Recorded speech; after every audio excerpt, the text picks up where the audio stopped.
तो फिल्म की शुरुआत मिशेल नामी एक लड़की से होती है जिसे हम पैनिक हालत में पैकिंग करते हुए और घर से भागते हुए देखते हैं।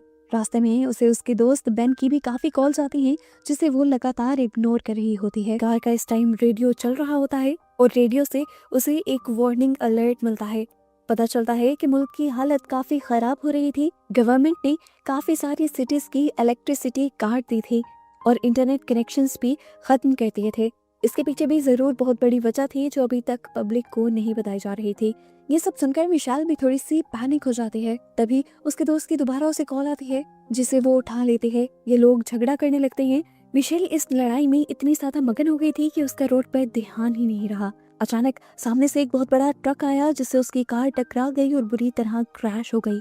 एक्सीडेंट बहुत ही भयानक था जिसकी वजह से मिशेल बेहोश हो गई और सीन यहीं से कट हो गया। अगले सीन में मिशेल को जब होश आया तो वो एक अजीब से कमरे में थी। ये कोई हॉस्पिटल का कमरा नहीं लग रहा था बल्कि किसी जगह की बेसमेंट लग रही थी।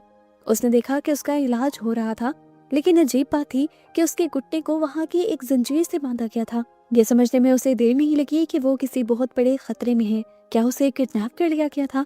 ऐसी बहुत सारी सोचें उसके दिमाग में थी, लेकिन तभी वो नोटिस करती है कि उसका मोबाइल फोन भी उसी के पास था। अगर किसी ने उसे किडनैप किया होता तो उसका फोन उसके पास क्यों होता? वो जल्दी से ये फोन यूज करने लगती है, पर पता चलता है कि फोन के तो सिग्नल्स ही नहीं आ रहे।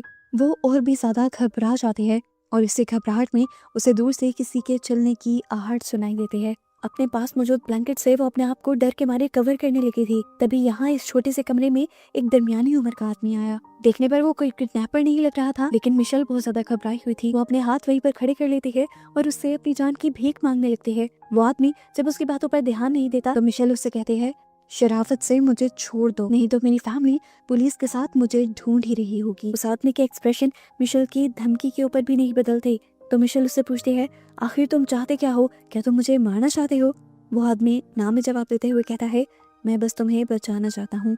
ये कहकर वो बाहर जाता है और कुछ ही देर में वापस लौटता है एक चाबी और बैसाखियों के साथ, जिसे देखकर वो उसे कहता है कि तुम्हें इन सब चीजों की जरूरत पड़ेगी।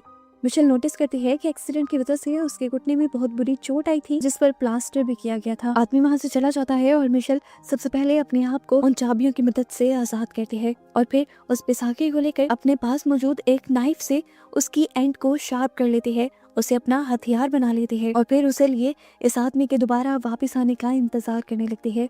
लेकिन काफी टाइम गुजर जाने तक भी जब वो आदमी नहीं आता तो वो उस आदमी को बुलाने का और उसे फंसाने का एक नया प्लान बनाती है और एक कपड़े पर आग लगाते हुए वो यहाँ की वेंटिलेशन के ऊपर रख देती है।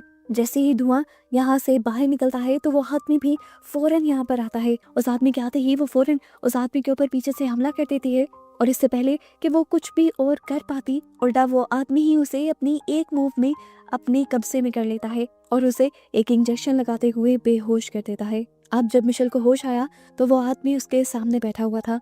उसने मिशेल को बताया कि मेरा नाम हार्वर्ड है, तुमने आज जो सब गलतियां की हैं वो प्लीज दोबारा मत करना। तो अब मिशेल उससे कहती है, फिर प्लीज मुझे छोड़ देना। पर वो आदमी कहता है, मैं तुम्हें छोड़ नहीं सकता, तुम यहाँ से जा नहीं सकती। असल में बाहर की दुनिया में जो हवा है वो अब हमारे सांस लेने के काबिल नहीं रही। हमारे ऊपर हमला हुआ है। मैं नहीं जानता कि ये हमला कैसा है, लेकिन मुझे ये पता है कि तुम मेरे बनाए इस बंकर के अंदर महफूज रह सकती हो। अब मिशेल सवाल करती है, मैं यहाँ पर कैसे आई? तो वो आदमी बताता है कि जब तुम्हारी कार का एक्सीडेंट हुआ तो मैं वहीं करीब से गुजर रहा था, तुम्हें जख्मी देखा तो मैं तुम्हें यहाँ ले आया। इनकी बातों के दौरान मिशेल को साफ वाले कमरे से अजीब सी आवाज आती है। वो पूछती है, वहाँ कौन है? तो हॉवर्ड बिना जवाब दिए उसे यहाँ से चला जाता है और इस मर्तबा तो उसने इस कमरे का दरवाजा ब्लॉक नहीं किया था। उसके जाने के बाद मिशेल खुद उठकर चेक करने लगती है तो उसे एक लड़का मिलता है जिसके हाथ पर चोट लगी हुई थी। वो इस लड़के से पूछती है, तुम कौन हो? क्या तुम्हें भी हॉवर्ड जबरदस्ती यहाँ लेकर आया है? जिस पर वो लड़का कहता है, अरे नहीं, मैं अपनी मर्जी से यहाँ आया हूँ। असल में ये बंकर मैंने और हॉवर्ड ने मिलकर ही बनाया था। इनकी बातों के दौरान हॉवर्ड भी यहाँ जाता है और उसे इस बंकर का टूर देने लगता है। मिशेल नोटिस करती है कि इस बंकर में जरूरत की सारी चीजें थी। कई सालों तक खाने के लिए खाना, पानी, किताबें, सब कुछ था यहाँ पर।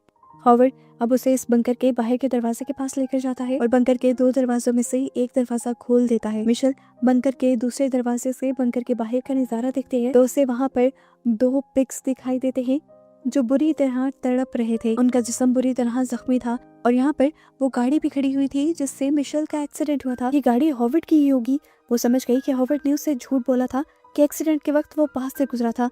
वो समझ गई कि उसका एक्सीडेंट हॉवर्ड के साथ ही हुआ था और हॉवर्ड इस चीज का झूठ क्यों बोल रहा था। ये चीज उसे कंफ्यूज कर जाती है। अब मिशेल कंफ्यूजन में अपने कमरे में वापस आ जाती है और इस टाइम वो लड़का मिशेल के पास आता है। वो मिशेल को बताता है कि हॉवर्ड पहले एक नेवी ऑफिसर हुआ करता था। वो जानता था कि यहाँ पे कभी ना कभी हमला जरूर होगा, इसलिए उसने ये बंकर बनवाया। इस बंकर को बनाने में मैंने उसकी काफी मदद की और फिर उसने यहाँ पर तकरीबन 4 साल तक के लिए सारा ज़रूरत का सामान इकट्ठा किया, खाना पानी सब कुछ। पहले तो मुझे भी उसकी बातों पर यकीन नहीं आता था, लेकिन फिर 1-2 दिन पहले गवर्नमेंट ने मुल्क में इमरजेंसी लगा दी, बिजली और इंटरनेट कनेक्शन काट दिया गया और फिर मैंने आसमान में एक लाल रोशनी भी देखी।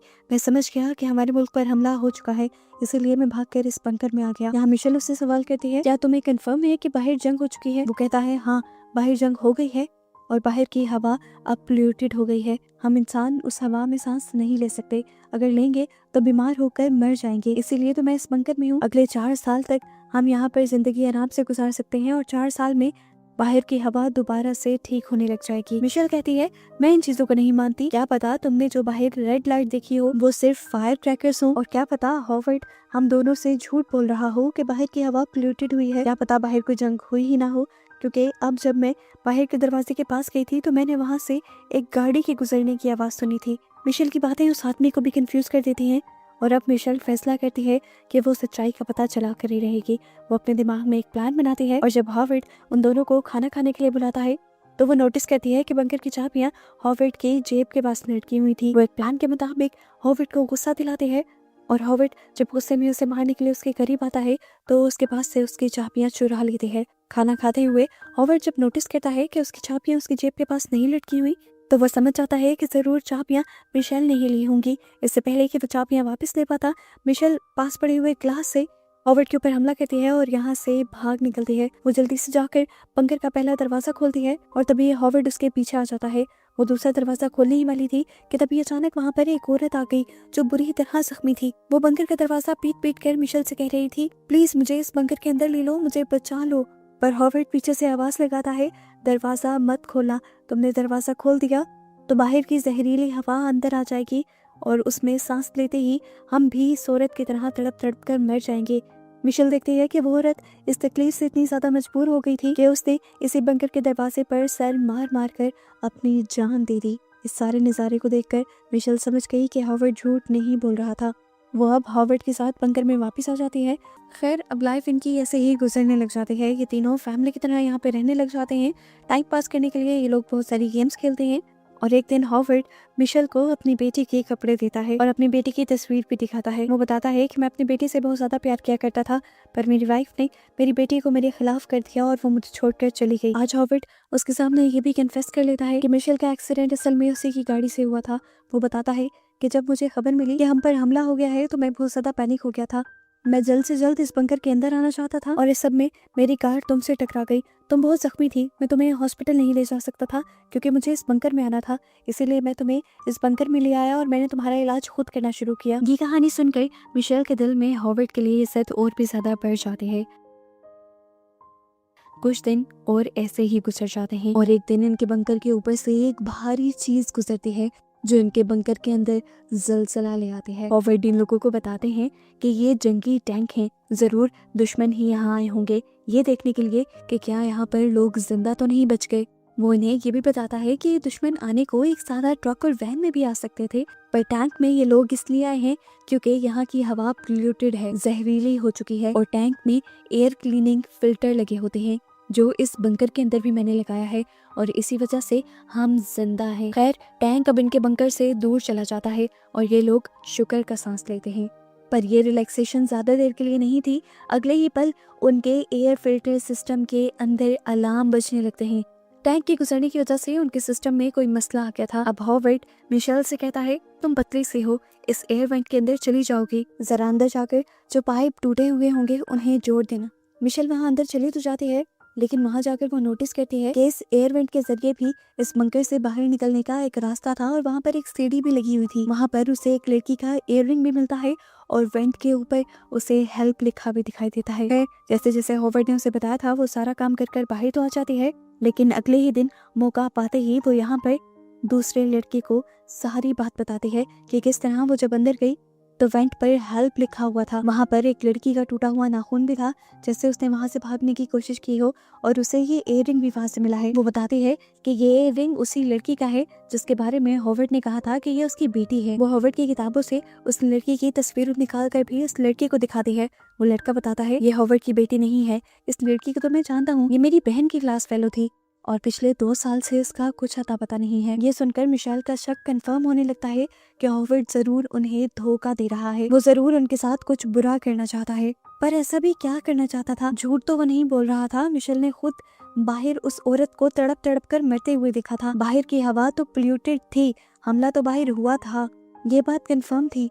लेकिन क्या पता कि बाहर की हवा किसी दूसरी वजह से पोल्यूटेड हुई हो और जंग हुई ही ना हो और इनकी जान हॉवर्ड की वजह से खतरे में हो। दोनों काफी सोचते हैं और आखिर ये प्लान बनाते हैं कि ये सारी इन्वेस्टिगेशन खुद करेंगे। ये लोग इस बंकर से बाहर भी निकलेंगे, लेकिन अपनी सेफ्टी रखते हुए।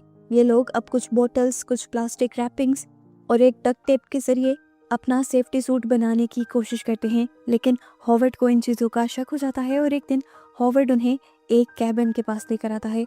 उन दोनों से वो एक भारी ड्रम बाहर निकलवाता है और फिर उनके पास मौजूद एक कटर और धागा पकड़कर इस ड्रम के अंदर फेंक देता है। वो इन्हें ये बताना चाह रहा था कि ये इतना खतरनाक एसिड है कि अगर कोई इसके अंदर चला जाए तो उसके जिस्म की निशानियां भी नहीं बचती। हॉवर्ड की इस तरह की बातों से लड़के को पता चल जाता है कि हॉवर्ड को इनकी चालाकियों का पता चल गया है, इसीलिए वो लड़का सारा इल्जाम अपने ऊपर ले लेता है ताकि कम से कम मिशेल को कुछ ना हो। वो लड़का कहता है कि मैं हमेशा नोटिस करता था कि मिशेल आपकी बहुत ज्यादा इज्जत करती है, मेरी नहीं करती, इसीलिए मैं अपने लिए वेपन बना रहा था ताकि मैं उसे डरा सकूं और डरा धमका कर अपनी इज्जत करवा सकूं। उसकी बातें सुनकर हॉवर्ड गन निकालता है अपनी पॉकेट से और सीधा उसके सर में शूट करके उसे एक ही सेकंड में मार डालता है। और मिशेल ये सब देखकर बहुत ज्यादा पैनिक हो जाते हैं। काफी दिन तो यूं ही पैनिक में ही गुजर जाते हैं और फिर कुछ दिनों बाद दोबारा हम मिशेल को वही सूट कंप्लीट करते हुए देखते हैं, क्योंकि वो समझ गई थी कि इनकी जान हर हाल में खतरे में ही है। अभी वो सूट बना ही रही थी कि उसे हॉवर्ड के आने की आहट हो गई। उसे जल्दी से वो सूट अपने बिस्तर के नीचे छुपा लिया, लेकिन वो पूरी तरह उसे छुपा नहीं पाई। हॉवर्ड की उस पर नजर पड़ गई और हॉवर्ड इससे पहले कि कोई भी रिएक्शन देकर मिशेल को कुछ करता, मिशेल सारी बात समझ जाती है और वो इस कमरे से निकलकर इस कमरे का दरवाजा बंद कर देती है ताकि हॉवर्ड उसका पीछा न कर पाए। रास्ते में वो सारी चीजें बिखेरती आ रही थी ताकि हॉवर्ड को उस तक पहुंचने में टाइम लगे। हॉवर्ड भी बहुत तेज था, वो तेजी से उसका पीछा करता जा रहा था और मिशेल बाहर दरवाजे की तरफ जाने के बजाय किसी दूसरे कमरे की तरफ मुड़ गई थी। हमें पता चला कि वो उस कमरे की तरफ मुड़ी थी जहाँ कैबिन में तेजाब रखा हुआ था। वो जल्दी से तेजाब निकालती है और उसे जमीन पर फेंक देती है। जब हॉवर्ड वहां पर आता है तो उसका पांव स्लिप होकर वो तेजाब के ऊपर गिर जाता है और जलकर उसकी वहीं पर मौत हो जाती है। मिशेल मौके का फायदा उठाते हुए एयर फिल्ट्रेशन सिस्टम के अंदर जाती है जहाँ पर सीढ़ी लगी हुई थी। वो सीढ़ी के ऊपर चढ़ते हुए अपने पास मौजूद एसिड से सबसे पहले यहाँ का ताला पिघलाती है और इसके बाद फाइनली ये छोटा सा दरवाजा खोलकर बाहर निकलती है। बाहर निकलने से पहले उसने अपना बनाया वो सूट पहन लिया था। बाहर निकलकर उसने नोटिस किया कि ऊपर आसमान में परिंदे उड़ रहे थे। अगर हवा जहरीली या पोल्यूटेड होती तो परिंदे मर चुके होते। वो समझ गई कि यहाँ की हवा जहरीली नहीं थी और हॉवर्ड उससे झूठ कह रहा था। वो अब अपने मुंह से मास्क उतारती है और ताज़ा हवा में सांस लेती है। महसूस करती है कि ये हवा बहुत ज्यादा ताज़ा थी, उसे सांस लेने में जरा सी भी दिक्कत नहीं आई। वो अब दूर खड़ी अपनी कार भी देख लेती है और इस कार में बैठकर फौरन यहाँ से जाने का फैसला करती है। लेकिन तभी दूर से उसे एक अजीब सी चीज दिखाई देती है। कोई चीज आसमान से नीचे की तरफ उतर रही थी। ये एक एलियन शिप था जिसके अंदर से एक एलियन निकल कर उसके देखते ही देखते चंद ही सेकंड में उसके सामने आ जाता है। इस एलियन को देखकर वो बहुत ज्यादा घबरा जाती है। वो एक्सपेक्ट ही नहीं कर रही थी कि इस दुनिया में एलियन भी हो सकते हैं। अपनी जान बचाने के लिए वो कार के अंदर बैठ जाती है, लेकिन एलियन उसे हर हाल में पकड़ने की कोशिश कर रहा था। इस टाइम उसके पास एक लाइटर था और एक कपड़ा भी। वो उस कपड़े को पेट्रोल के अंदर गीला करती है और उस पर आग लगाते हुए उस एलियन के मुंह के अंदर फेंक देती है, जिसकी वजह से वो एलियन जलकर तड़प कर मर जाता है। और इससे पहले कि अब कोई और एलियन उसके पीछे पड़ता, वो जल्दी से इस गाड़ी से निकलकर दूसरी गाड़ी में बैठकर इस गाड़ी को स्टार्ट कर देती है। रेडियो से उसे पता चलता है कि एलियंस ने इस दुनिया पर असल में हमला किया था। इन एलियंस के हमले में तकरीबन सभी इंसान मारे गए हैं और कुछ सर्वाइवर्स जो बचे हुए हैं वो शहर की बाहर वाली साइड पर हैं। मिशेल फौरन रेडियो पर बताए एड्रेस के लिए निकल जाती है और इसी तरह उसे जिंदा दिखाते हुए ये मूवी यहाँ ख़त्म हो जाती है, इस ट्विस्ट के साथ कि पूरी मूवी में जिस हमले को ये लोग दुश्मनों का हमला समझते आए थे वो असल में एलियन का हमला था, जिससे मिशेल भी सरवाइव कर गई थी। मिशेल को समझ आ गया था कि उसने मूवी के स्टार्ट में जिस जख्मी औरत को देखा था वो भी इन्हीं एलियंस के हमले का शिकार हुई थी और वहाँ पर जो पिग्स भी जख्मी थे वो भी इन्हीं एलियंस के हमले में जख्मी थे। खैर वो तो एक एलियन के हमले में सरवाइव कर गई थी और आगे वो कब तक अपनी जान बचा पाएगी, इसी मिस्ट्री के साथ ये मूवी यहाँ पर ख़त्म हो जाते हैं।